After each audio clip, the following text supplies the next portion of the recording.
Welcome to Building Foundations for Education. A new school year has begun and lots of great things are happening. With me today is our Superintendent of Schools, Dr. Mark Rendell, to give an update. Welcome, Dr. Rendell.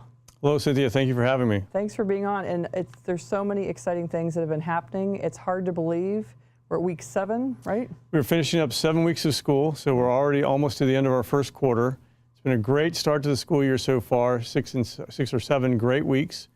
We really did open very smoothly.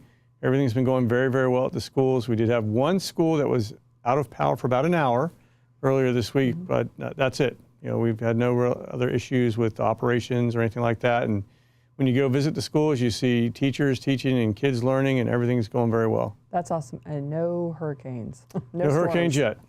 That's right. Well, super. Well, there's been so many wonderful things, and one of my favorites that I saw was the ribbon cutting for the Early Bird program at Dodgertown Elementary School. And I know that's been really a vision, a passion, a labor of love for you and many others. And that's a great partnership with the Economic Opportunities Council. Would you like to tell us a little bit about that? Absolutely, yeah. We had a ribbon cutting ceremony at Dodgertown Elementary a couple weeks ago for a new program there. It's called the Early Bird Learning Program. And this is a preschool program for 3-year-olds. It's actually sponsored by the Economic Opportunities Council. It used to be called Head Start. A lot of people might remember it as Head Start. Right. And it's entirely funded by donations from the community. And so there's a preschool classroom there now for young children, 3 years old, that feeds right into our voluntary pre-K program, which is 4 years old, and get them ready for kindergarten. And you know, a lot of our families have access to high-quality preschool education, but not all of our families do. Great. And so, you know, the Economic Opportunities Council kind of fills that gap. They have these former Head Start, now EOC programs at a lot of our schools. There's actually a 3-year-old program, another Early Bird program at Indian River Academy. Now, it was put in 2 years ago. It's been very, very successful. The children, I want to say students, but the children, yeah. the 3-year-olds, when they go into the 4-year-old program there, we've seen the last 2 years, they're so much more well prepared. So we're hoping to do the same thing here at Dodgertown.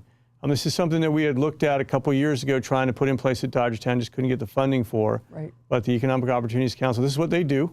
Yes. They specialize in early learning, and so you know, they were able to get funding from Impact 100, Johns Island Charities, United Way, and I think they got a little bit of CSAC money, Children's Services Advisory Council money, but all outside funding.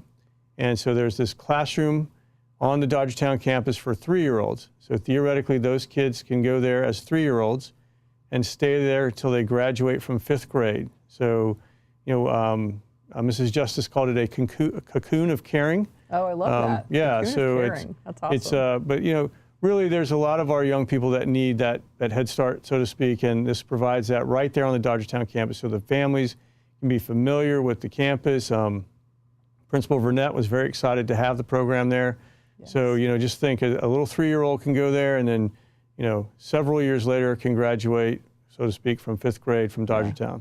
Well, it's so exciting because I think it builds that social emotional connection between the child and the school, but also the parents. You know, it's a great introduction and builds relationships that really help support that child through their journey. Yeah, it truly can become a neighborhood school when you have, you know, families that have gone there through, you know, several siblings, you know, maybe now starting at age 3, all the way through there. The thing, you know, some people might say, why are you putting kids in school as early as age 3? And it's not just academics, like whether they know their letters and sounds and their numbers, and, you know, they can hold a pencil properly and that kind of thing. Those are skills we want them to have. There's also some socialization skills. A lot of the students that we see struggle in kindergarten and even in VPK, voluntary pre-K, they don't have the socialization skills. Right. And so if you have these 3-year-olds in there, they start to learn, you know, how to be a good classmate, how to share, how to take turns, and those types of things that we might take for granted.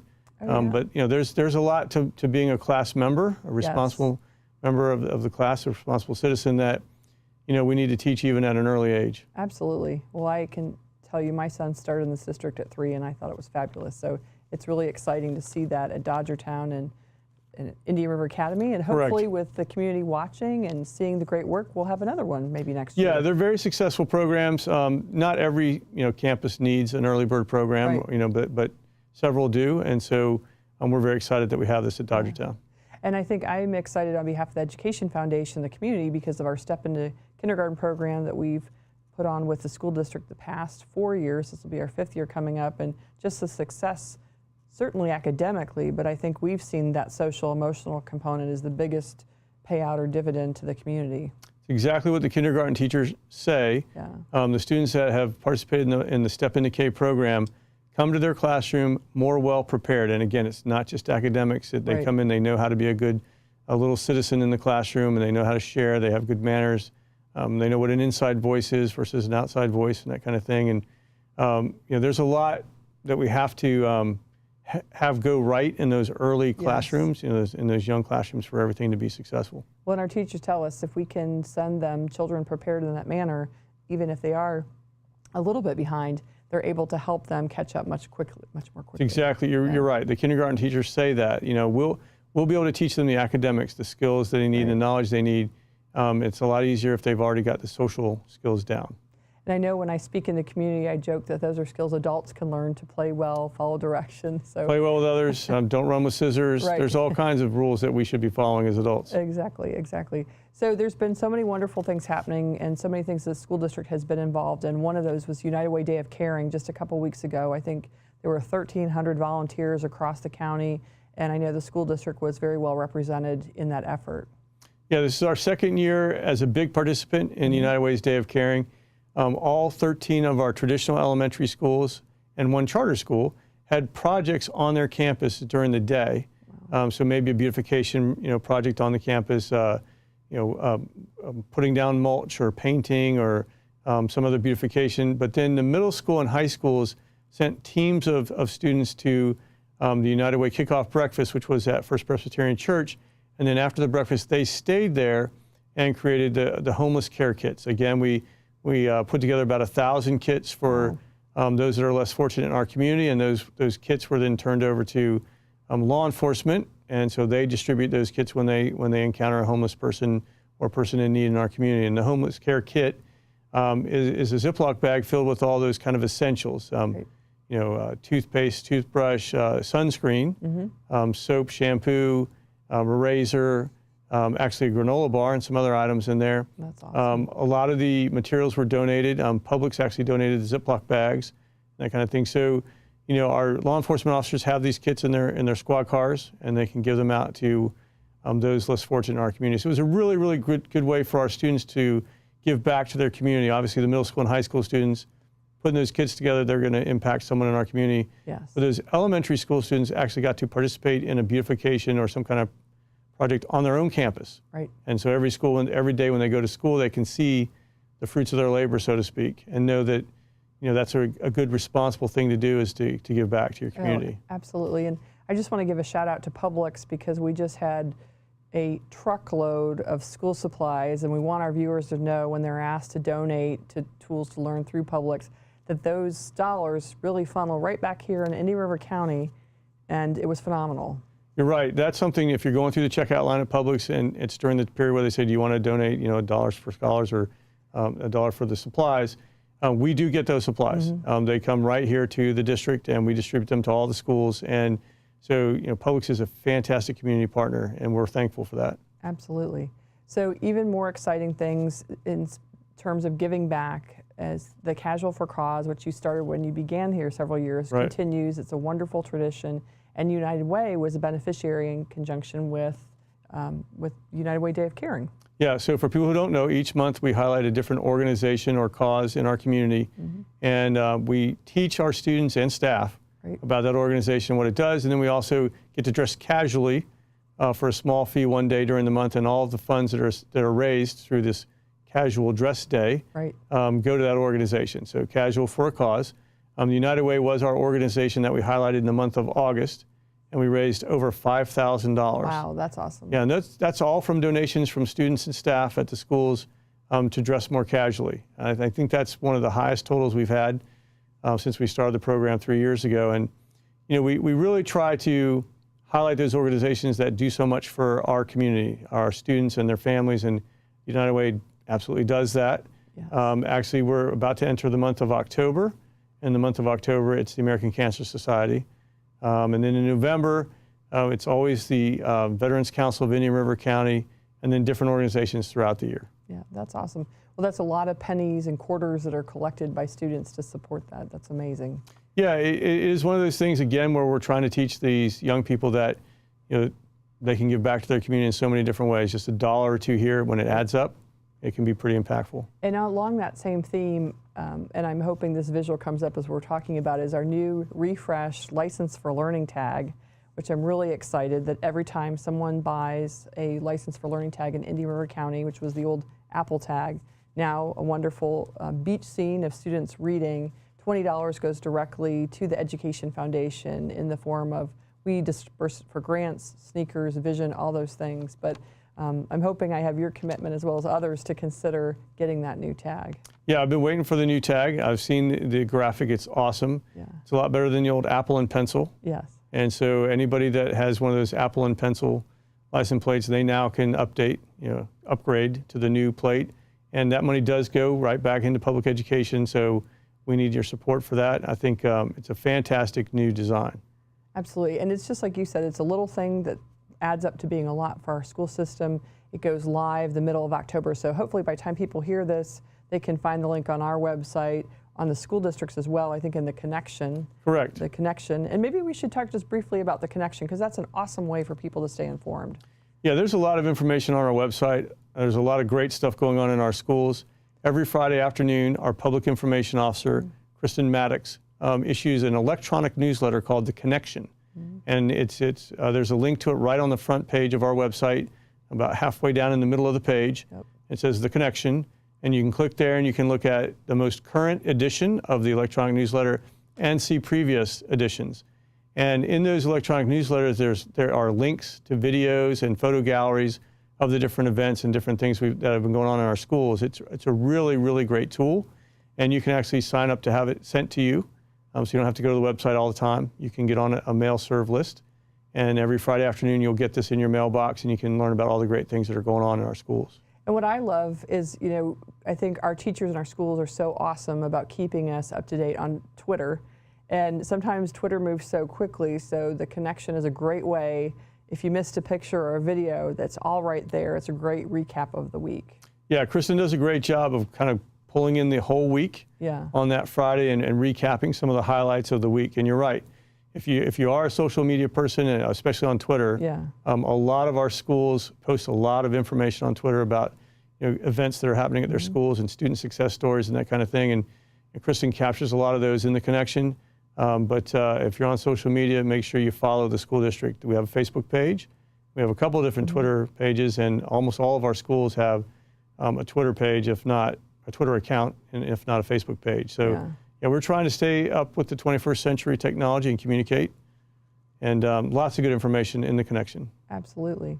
So one exciting thing that started at the beginning of the school year, which was only a couple weeks ago, but is exciting to see it grow, is the Treasure Coast Technical College.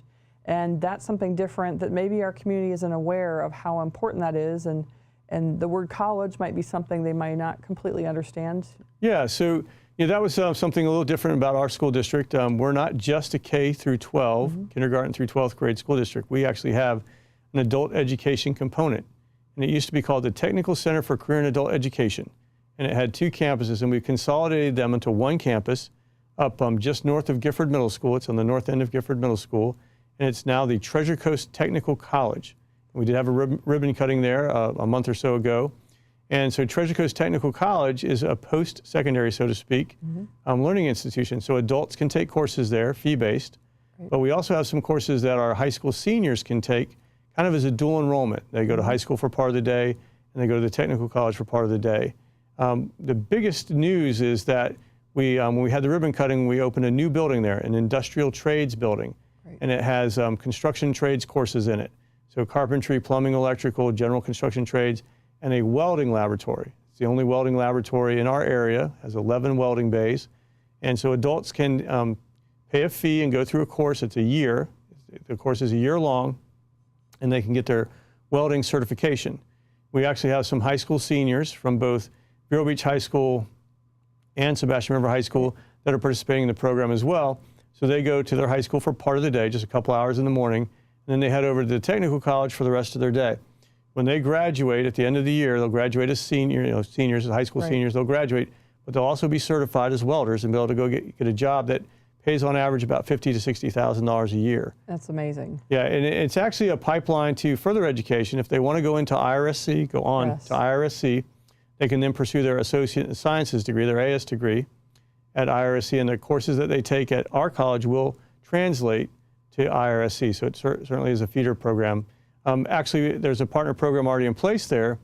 IRSC has a heating, ventilation, air conditioning lab there, an HVAC lab, and you can get your HVAC certification through them in their lab that is actually on our campus.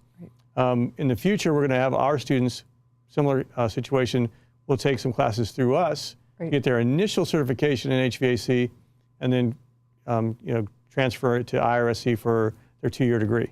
Well, I think it's so phenomenal because back in the day when I was in high school long ago, it was you were either voc ed or you were college prep. College prep, yeah. And the beauty of this model is you could be both. You could. Not every student wants to go to college. They can graduate and walk out making $65,000, in welding or carpentry or air conditioning repair, or they can apply that towards their advanced education.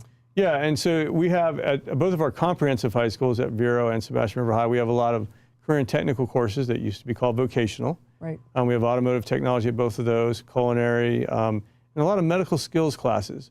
And that's actually a big part of the curriculum offerings at Treasure Coast Technical College, are the medical skills courses. And we actually have licensed practical nursing. So we graduate about 25 LPNs every year. And the interesting thing is some of our high school students are participating in those classes as well. And they may not be going into that medical field as a destination with the LPN degree or even the phlebotomy certification or the certified nurse assistant. That's the springboard to a career in medicine. Maybe they want to go on to become a doctor, a physician of some kind.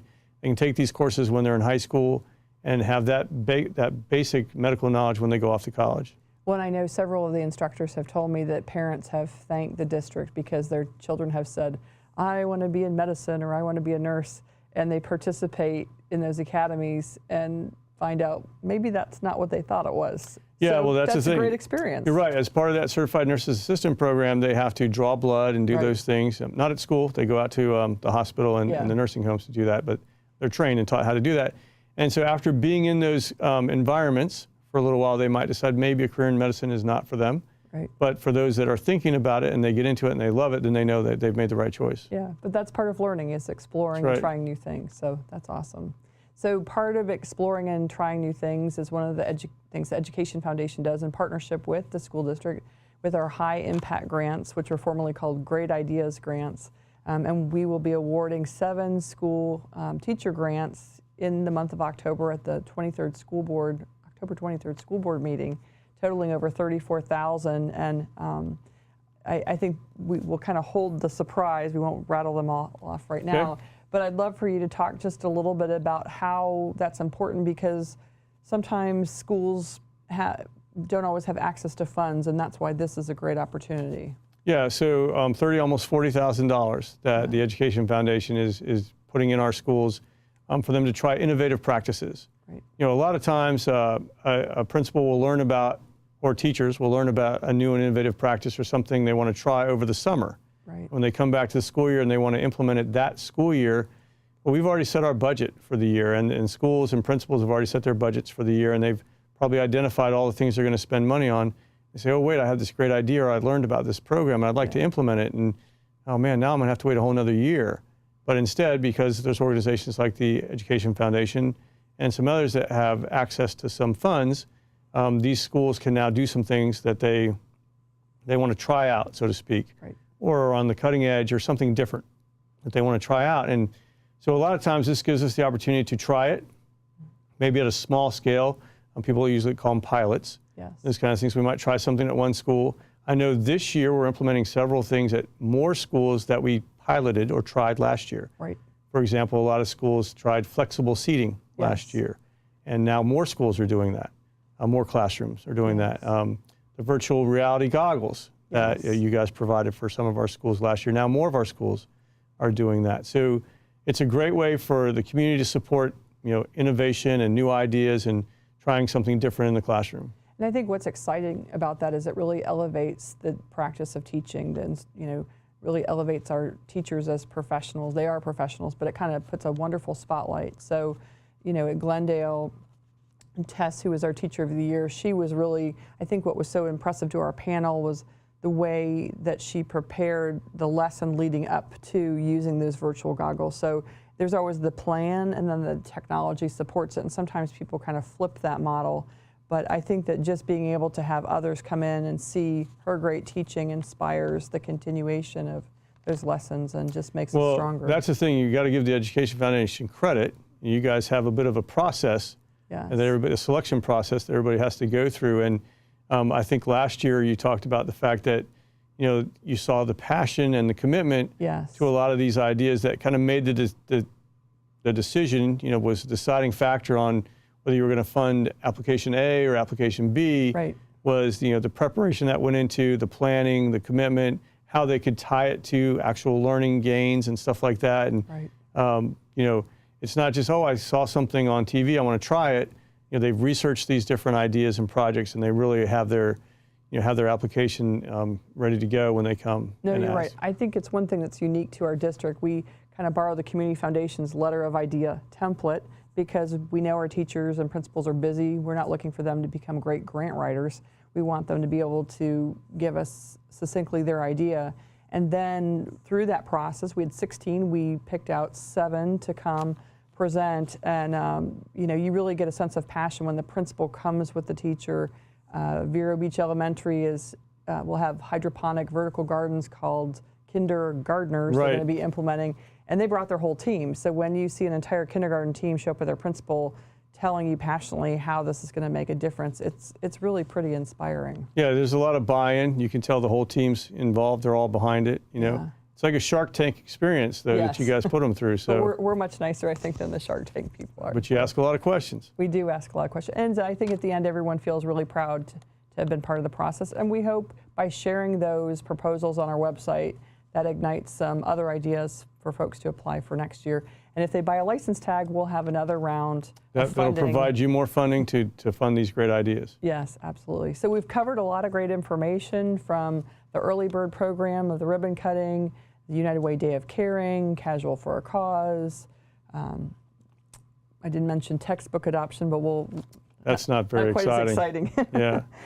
Treasure Coast Technical College and the grants. And I think there was one last thing you mentioned, something called FACES that's coming up. FACES, yes. Yes. Basically in October, on October 16th and 18th, we're going to host some family and community engagement showcases. That's awesome. FACES, Family and Community Engagement Showcases. At October 16th, at the night of October 16th from 6 to 8 p.m., we'll be up at Sebastian River Middle School, and then on October 18th from 6 to 8 p.m., we'll be at Oslo Middle School. And what we want to do is share information with our parents and other community members about what's going on in our schools. So there'll be some topics identified, safety and security. We want to give everybody an update on safety and security. We call it culture and climate, kind of the feel of the building and how we measure that. And so there's some terms being used now called social emotional learning. Right. So we want to talk to our parents and community members about what we're doing to improve the climates on our campus, and how we measure that success. Mm-hmm.